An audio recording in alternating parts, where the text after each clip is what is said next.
So you join me in another episode. This is Milligan Auto Services. We are currently at a Audi Q3 and we're going to crack on with the video. This has got tailgate issues. Let's go. So here we are. Isn't a terribly difficult job, it's just in there, the sensor. So what I'm going to do is I'll get you set up, get this trim off. I think this trim just pops off, I believe. Yep.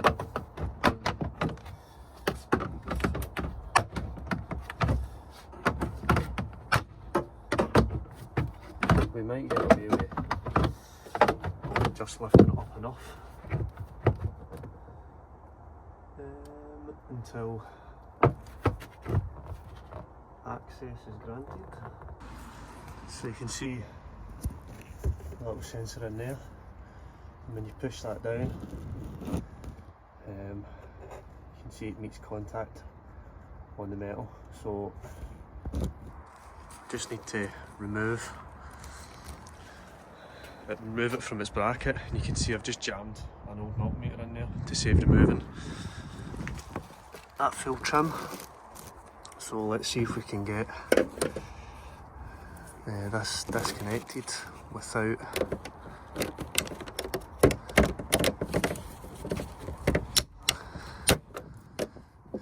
that came off pretty easily, nothing broke. And it will just be a case of possibly yanking that down, but I'm going to do that off camera. So you can see we've got that old one removed, and this is our new one, and there's a part number on the box.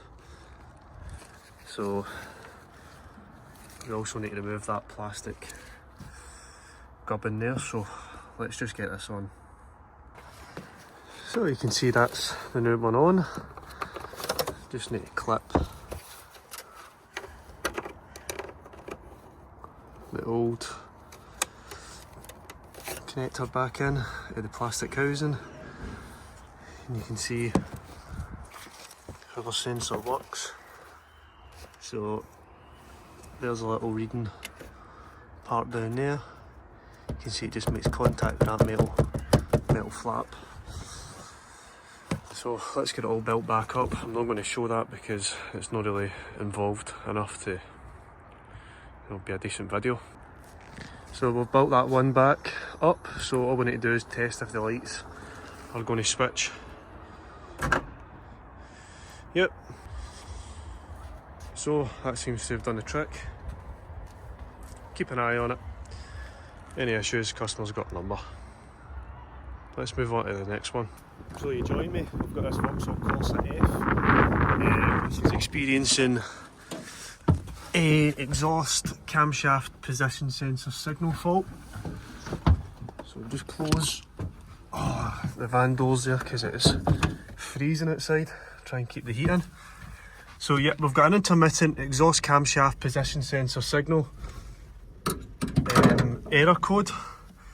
This engine is with the wet belt. It's a 1.2. We'll see if that fault code's changed to active. No, so it is still intermittent.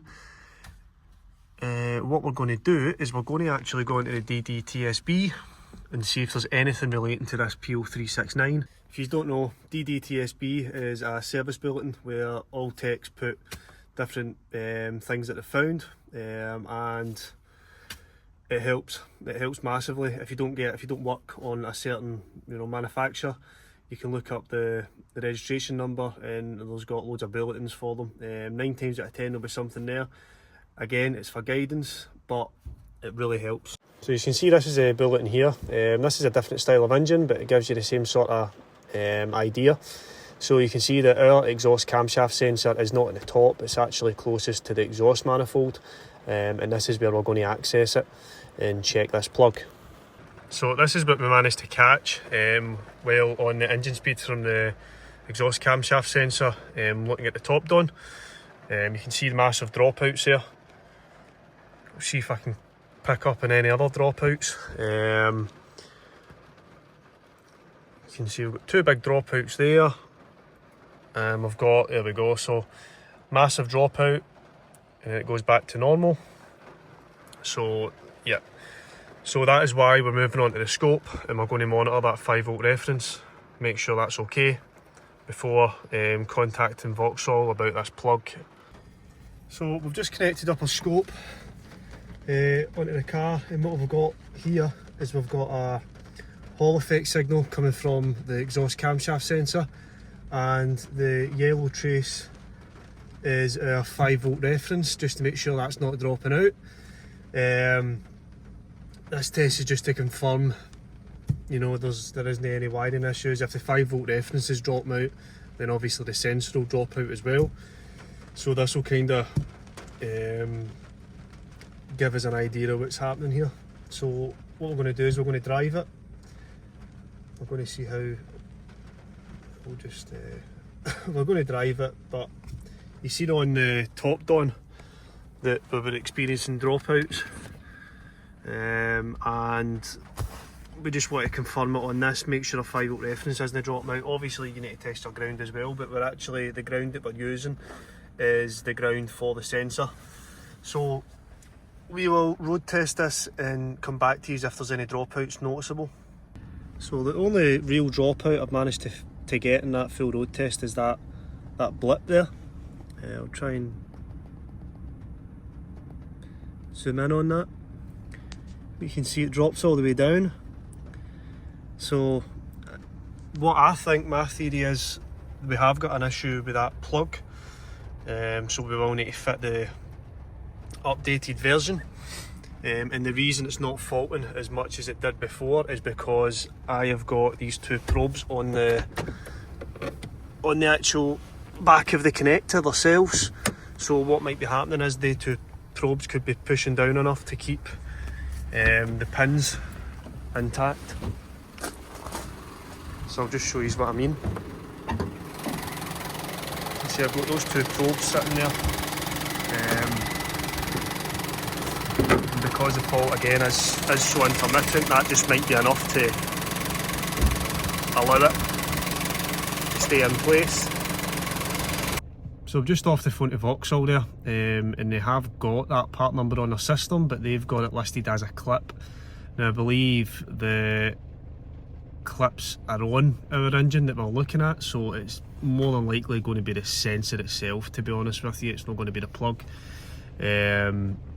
Like again, it's good to have that information on the TSB, but in this case it's looking like the sensor itself that's actually faulty, rather than the plug coming loose in contact. So yeah, we'll get a sensor ordered up for that, and we'll just keep an eye on it, I suppose. So we're at this BMW, you can see we've already done a repair. We've actually managed to get a plug kit from BMW. I'll just get you that part number.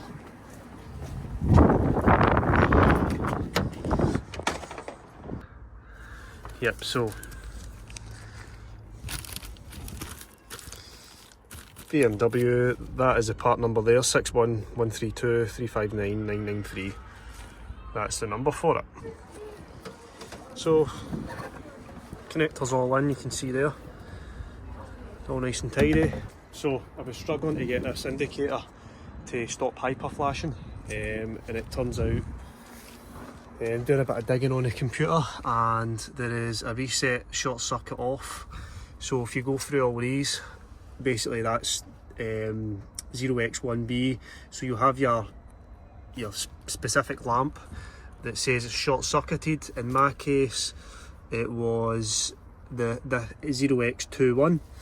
So what I had to do was go into reset, type in 0x21, OK, and you can see the indicator is working fine now.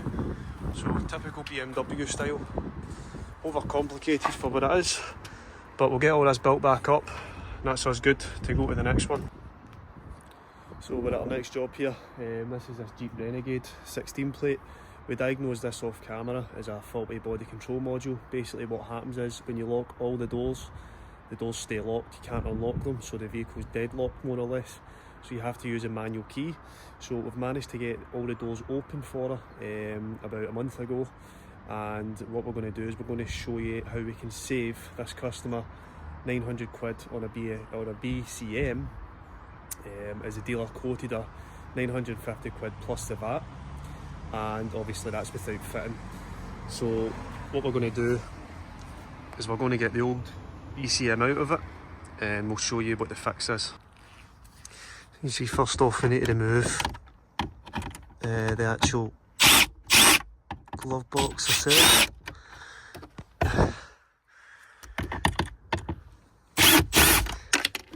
Believe it or not, this BCM's actually quite, it was going to be quite a bit of a job to get out because it's got one of the protection plates on it, and not the easiest to remove. Usually you can cut slots in there. There's a couple other bolts. Usually you can cut slots, but this has got another bit of protection around it, which doesn't help. So we've got one more screw, and that is that off. A wee bit rough, but it's kind of hard to film.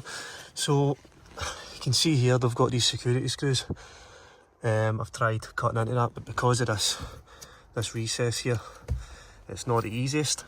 And you can see I've just removed there should be a fuse in between those two 20 amps, but I've had to remove that so they don't accidentally lock the doors again. But yeah, I'm going to drill these security bolts out, or try and centre punch them to loosen them off. So as you can probably tell, I've skipped a good bit, but they don't make these wee security bolts easy to come out, and you can see there they've put Loctite on it. That is a joke. I've had to drill that out. That's why I couldn't get away with just putting a slot down it and using a flat screwdriver. It's because I've got Loctite on it. I've had to drill it out, and this one has been the worst to actually get out, and I'm just twisting it out with my fingers now. So all I really need to do now is just disconnect the BCM itself, and no doubt they'll make that difficult as well. So we'll remove that one, and there's one just at the side. So we'll remove them. There we go. So obviously make sure you disconnect your battery, just impossible. You need to phone up the customer and ask for all this labour to access the thing. So there's one plug that's very tight at the back here, which I'm going to just use my tool. Oh. So that is our that is our original body control module removed. So when you seen at the start of the video that the customer was phoning up Jeep to get a cost for a new one of these, it was somewhere in the region of 950 plus the VAT, so whatever that is, just over £1,000. So we done a bit of digging, and this module itself is fitted with the same relays as the Vauxhall Vivaro that we've done, and I'll put that link just up there. What happens in these relays is it's a 10-pin relay, and you've got two relays inside the one, more or less, so you've got two 5-pin relays next to each other. What happens is they fail, they're not up to the job. The relays that are fitted are Nexem EX2, I don't know if you can see that on camera. But what happens in these relays, this is an example from the Vauxhall Vivaro that we've done. It was a similar issue with the central locking not unlocking some of the doors, but this one's completely not unlocking any. So if you have a look at this relay here, tiny little thing, it'd actually be better with an external relay, but obviously we don't want you to fix things these days. So if you have a look there, you can see the charred relay.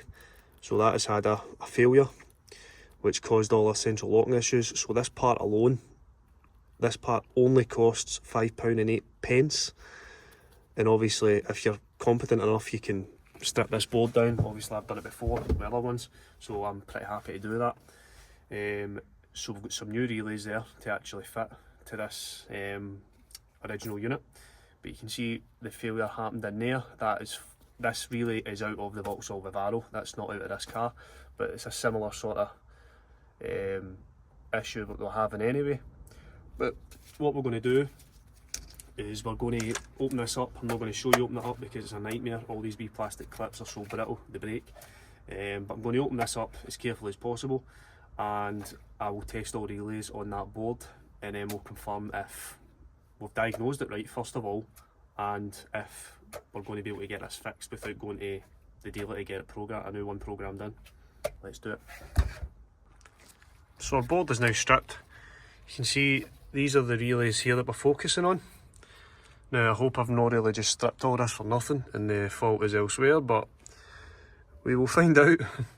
So these boards, again, similar to the Vivaro, is the split open. So you can see that's the relay board off.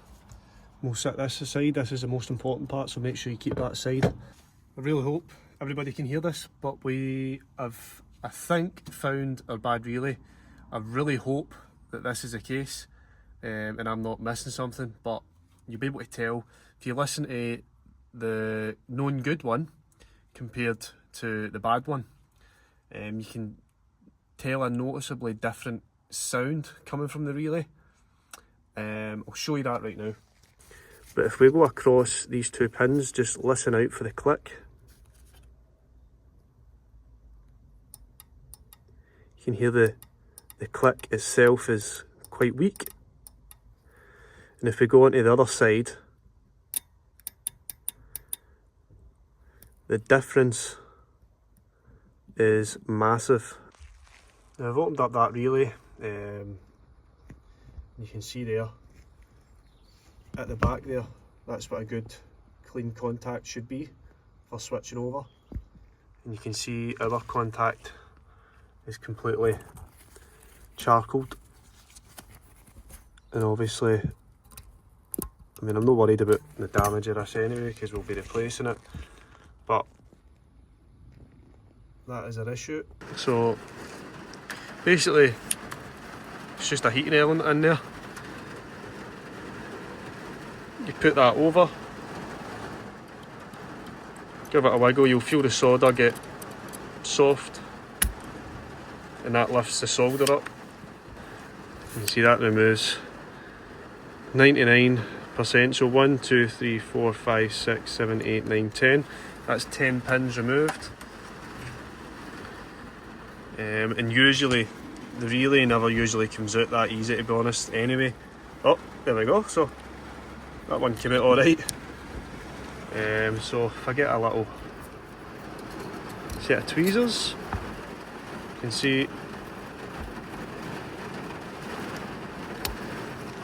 it's a wee bit tight, but something must have solder on it still.